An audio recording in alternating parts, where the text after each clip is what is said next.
వర్తమానం వార్తలకు స్వాగతం. నేను మీ ఉదయ్ కుమార్. నేను మీ భాషాని. ఈరోజు వార్తలోని ముఖ్యాంశాలు.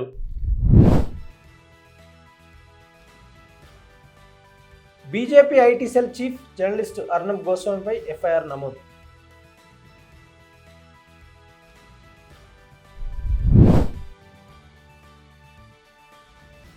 త్రిభాషా ఫార్ములా అమలు చేయనందుకు నిధులు ఆగిపోయాయని సుప్రీంకోర్టు మెట్లెక్కిన తమిళనాడు.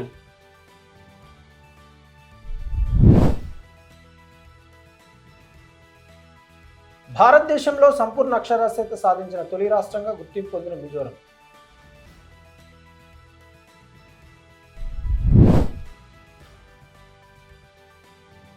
కాళేశ్వరం ప్రాజెక్టు అవకతవకలు, కేసీఆర్కు సమన్లు.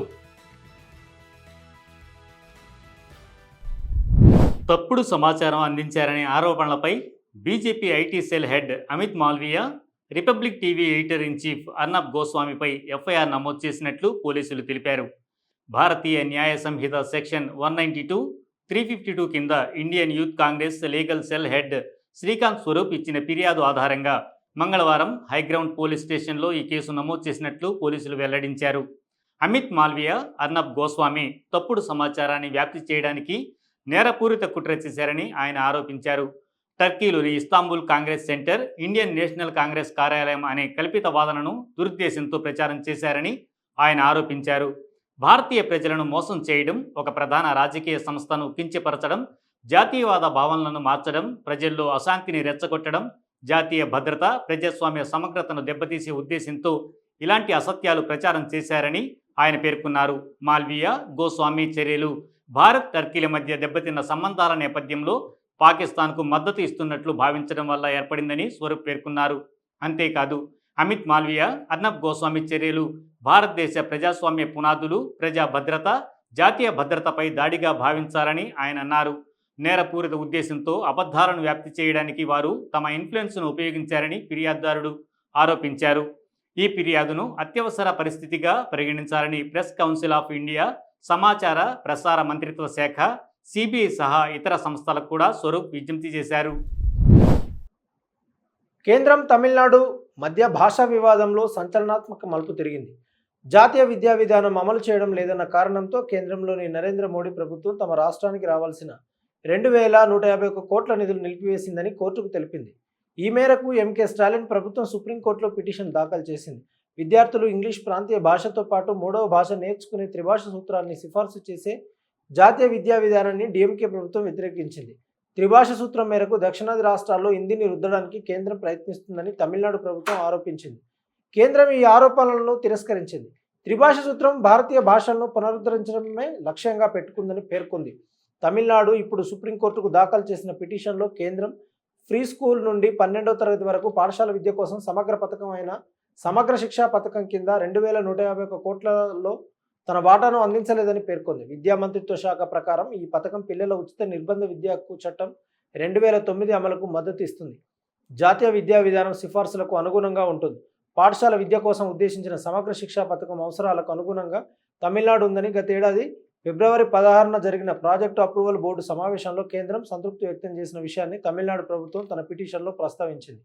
ఆ తర్వాత ఈ పథకం కింద ఖర్చు కోసం 3,585 కోట్లకు పైగా నిధుల కేటాయింపు జరిగిందని పేర్కొంది. ఇందులో 60.40% నిష్పత్తి ప్రకారం కేంద్రం వాటా 2,151 కోట్లు అని, ఈ నిధులు గత ఏడాది ఏప్రిల్ 1 నుంచి రాష్ట్రానికి చెల్లించాల్సి ఉందని తెలిపింది. అయితే జాతీయ విద్యా విధానం అమలు చేయడం లేదన్న కారణంతో ఈ నిధులను కేంద్ర ప్రభుత్వం నిలిపివేసిందని పిటిషన్లో వివరించింది. త్రిభాష సూత్రానికి రాష్ట్ర ప్రభుత్వం వ్యతిరేకత చూపడమే కేంద్రం నిధులను అడ్డుకోవడానికి కారణమని డిఎంకే ప్రభుత్వం పేర్కొంది. జాతీయ విద్యా విధానాన్ని అమలు చేయమని రాష్ట్ర ప్రభుత్వాన్ని బలవంతం చేయడమే నిధుల నిలిపివేత లక్ష్యమని పేర్కొంది. కాగా గవర్నర్ ఆర్ఎన్ రవితో జరిగిన ఘర్షణలో తమిళనాడు ప్రభుత్వం సుప్రీంకోర్టులో విజయం సాధించిన 1 నెల తర్వాత తాజాగా తమిళనాడు మళ్లీ సుప్రీంకోర్టు మెట్లెక్కడం గమనార్హం. దేశంలో సంపూర్ణ అక్షరాస్యత సాధించిన తొలి రాష్ట్రంగా మిజోరం నిలిచింది. ఈ మేరకు మిజోరం యూనివర్సిటీలో జరిగిన ఒక కార్యక్రమంలో కేంద్ర విద్యాశాఖ సహాయ మంత్రి సమక్షంలో మిజోరాం ముఖ్యమంత్రి లాల్ దుహోమా పూర్తి అక్షరాస్యత రాష్ట్రంగా ప్రకటించారు. ప్రస్తుతం మిజోరం అక్షరాస్యత 98.2% ఉంది. కాగా ఏ రాష్ట్రమైనా 95% బెంచ్ మార్కును సాధిస్తే సంపూర్ణ అక్షరాస్యత సాధించినట్లుగా గుర్తిస్తారు. సమష్టి కృషి, అంకిత భావం ఫలితంగా మిజోరం పూర్తి అక్షరాస్యత సాధించిందని మిజో సీఎం తెలిపారు. మిజోరం రాష్ట్ర ప్రయాణంలో ఇది ఒక చారిత్రాత్మక ఘట్టమని, ఇది రాబోయే తరాల వారు గుర్తుంచుకుంటారని ఆయన అన్నారు. మిజో ప్రజలందరూ పెద్ద కలలు కనాలని, ఉన్నత లక్ష్యాలను సాధించాలని ఆయన పిలుపునిచ్చారు. కాగా 2011 జనాభా లెక్కల ప్రకారం మిజోరం రాష్ట్రం 91.33% అక్షరాస్యతతో దేశంలో 3వ స్థానంలో నిలిచింది. దీని ఆధారంగా నవభారత సాక్షరత కార్యక్రమాన్ని అమలు చేయడం ద్వారా ఇప్పుడు 100% అక్షరాస్యతను సాధించినట్టు అధికారులు తెలిపారు. ఈ విజయాన్ని జరుపుకుంటూనే నిరంతర విద్య, డిజిటల్ యాక్సెస్, వృత్తి నైపుణ్యాల శిక్షణ ద్వారా అక్షరాస్యతను కొనసాగించడానికి మా నిబద్ధతను పునరుద్ఘాటిస్తున్నాము అని ముఖ్యమంత్రి కార్యాలయం ఎక్స్ పోస్ట్లో సీఎం చెప్పినట్లు ఉటంకించింది. ఇప్పుడు మనం ఉన్నత లక్ష్యాన్ని చేరుకున్నాం. డిజిటల్ అక్షరాస్యత, ఆర్థిక అక్షరాస్యత, వ్యవస్థాపక నైపుణ్యాలన్నింటినీ మిజో ప్రజలందరికీ అందించండి అని సీఎం ఎక్స్లో అన్నారు. ఈ విజయానికి రాష్ట్ర ప్రభుత్వం ప్రజలను కేంద్ర విద్యాశాఖ సహాయ మంత్రి జయంత్ చౌదరి అభినందించారు. నవభారత సాక్షరత కార్యక్రమం కింద మిజోరాంను మొదటి పూర్తి అక్షరాస్యత రాష్ట్రంగా గర్వంగా ప్రకటించాము. ఈ విజయానికి మిజోరాం ప్రజలకు గౌరవనీయ ముఖ్యమంత్రి పులాల్దు హుమకు అభినందనలు అని కేంద్ర విద్యాశాఖ సహాయ మంత్రి ఎక్స్లో పోస్ట్ చేశారు. ఈ లక్ష్యాన్ని సాధించినందుకు గౌరవనీయ మిజో విద్యా మంత్రి డాక్టర్ వరాలాకు ప్రత్యేక ధన్యవాదాలు.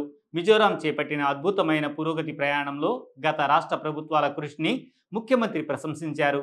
శిక్షిత్, కుశాల్, ఆత్మనిర్భర్ భారత్ను నిర్మించడంలో ఈశాన్య ప్రాంతం ముందుకు సాగాలి అని కేంద్ర విద్యాశాఖ సహాయ మంత్రి జయంత్ చౌదరి అన్నారు. ఈ పునాదిపై నిర్మించి మిగిలిన నిరక్షరాస్యులైన వ్యక్తులను గుర్తించి వారికి విద్యను అందించడానికి Ullas understanding of lifelong learning in society నవభారత సాక్షరత కార్యక్రమాలను అమలు చేస్తున్నట్లు అధికారులు తెలిపారు. 2011 జనాభా లెక్కల డేటా ఆధారంగా సర్వేలు నిర్వహించి 3026 మంది నిరక్షరాస్యులను గుర్తించారు. వారిలో 1692 మంది అభ్యాసకులుగా గుర్తించారు. విద్యార్థులు, విద్యావేత్తలు, రీసెర్చ్ పర్సన్లు, క్లస్టర్ రీసెర్చ్ సెంటర్ కోఆర్డినేటర్లు సహా మొత్తం 292 మంది స్వచ్ఛంద ఉపాధ్యాయులు ఈ మిషన్కు నాయకత్వం వహించడానికి ముందుకు వచ్చారు. సమిష్టి ప్రయత్నాలు, అంకిత భావం, సమాజ సమీకరణ ఫలితంగా మిజోరాం పూర్తి అక్షరాస్యత సాధించిందని అధికారులు తెలిపారు. కాళేశ్వరం ప్రాజెక్టులో జరిగిన అక్రమాలపై దర్యాప్తు చేస్తున్న జ్యుడిషియల్ కమిషన్ విచారణలో భాగంగా తన ముందు హాజరు కావాలని బీఆర్ఎస్ అధ్యక్షుడు మాజీ ముఖ్యమంత్రి కె చంద్రశేఖరరావుకు సమన్లు జారీ చేసింది. నోటీసులు అందాయని బీఆర్ఎస్ వర్గాలు తెలిపాయి. కాళేశ్వరం ప్రాజెక్టు బ్యారేజీలకు జరిగిన నష్టాన్ని పరిశీలిస్తున్న commission BRS MLA T Harish Rao, ప్రస్తుత బీజేపీ ఎంపీ ఈటెల రాజేందర్లకు కూడా నోటీసులు జారీ చేసి వచ్చే నెలల్లో హాజరు కావాలని ఆదేశించింది. కేసీఆర్ మేనల్లుడు హరీష్ రావు గత బీఆర్ఎస్ పాలనలో నీటిపారుదల మంత్రిగా పనిచేశారు. రాజేందర్ 2021లో బీజేపీలో చేరడానికి ముందు బీఆర్ఎస్ ప్రభుత్వంలో మంత్రిగా కూడా ఉన్నారు. కేసీఆర్కు జారీ చేసిన నోటీసు తన తండ్రి ప్రతిష్టను దెబ్బతీసే రాజకీయ కుట్రలో భాగమని బీఆర్ఎస్ ఎమ్మెల్సీ కవిత ఆరోపించారు. కాళేశ్వరం ప్రాజెక్టును రైతులు, భవిష్యత్ తరాల సంక్షేమం కోసం నిర్మించారు తప్ప రాజకీయాల కోసం కాదని ఆమె ఎక్స్లో పేర్కొన్నారు.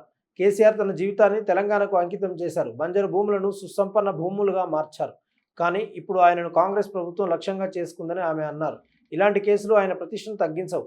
నిజం గెలుస్తుంది. ప్రజల తరఫున ఎవరు నిలిచారో, వాటిని కూల్చివేసేందుకు ఎవరు ప్రయత్నించారో చరిత్ర గుర్తుంచుకుంటుందని ఆమె అన్నారు. కేసీఆర్కు జారీ చేసిన నోటీసులపై బీఆర్ఎస్ ఎమ్మెల్యే వేముల ప్రశాంత్ రెడ్డి, అనేక మంది ఇతర పార్టీ నాయకులు కాంగ్రెస్ ప్రభుత్వంపై విమర్శలు గుప్పించారు. రాష్ట్రంలో 2023 అసెంబ్లీ ఎన్నికల సమయంలో కాళేశ్వరం ప్రాజెక్టు బ్యారేజీలకు నష్టం ప్రధాన సమస్యగా మారింది. కాగా తెలంగాణ నీటిపారుదల మంత్రి ఉత్తమ్ కుమార్ రెడ్డి ఇటీవల 1,00,000 కోట్ల రూపాయల ఖర్చుతో నిర్మించిన కాళేశ్వరం ప్రాజెక్టును జాతీయ ఆనకట్ట భద్రతా అథారిటీ దేశంలోనే అతిపెద్ద మానవ నిర్మిత విపత్తుగా ముద్ర వేసిందని ప్రకటించారు. జ్యుడిషియల్ కమిషన్ ఇప్పటికే ఈ సమస్యను పరిశీలిస్తుందని పేర్కొన్నారు. ప్యానెల్ నివేదిక ప్రకారం చర్యలు తీసుకుంటామని ఉత్తమ్ కుమార్ రెడ్డి చెప్పారు. ఈ వార్తలు ఇంతటితో సమాప్తం. మరిన్ని విశేషాలతో మళ్ళీ మీ ముందుంటాం. అంతవరకు సెలవు. ధన్యవాదాలు.